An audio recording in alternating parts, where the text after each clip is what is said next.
Hi everyone. ఈరోజు లంచ్లోకి అయితే బెండకాయ కోడిగుడ్డు పులుసు పెట్టాను. ఇక్కడైతే స్టాక్ కుకింగ్ చేస్తా ఉన్నా. అడుగులో రెడ్ రైస్ పెట్టాను.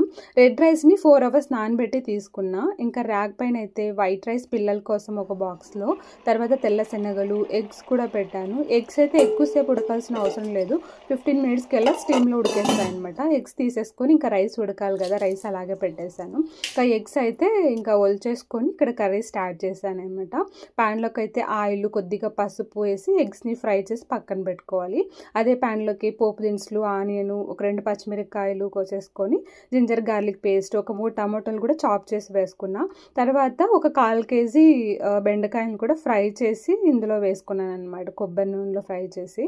తర్వాత ఇంకా మసాలాలు అయితే సాల్ట్, గరం మసాలా, కారం పొడి, ధనియా పౌడరు, ఇంకా చింతపండు రసం కూడా వేసుకోవాలి. తర్వాత కొద్దిగా వాటర్ వేసి ఫ్రై చేసిండే ఎగ్స్ ఇందులో వేసేసుకొని ఒక 5 మినిట్స్ లో ఫ్లేమ్లో ఉడికించుకుంటే కర్రీ రెడీ.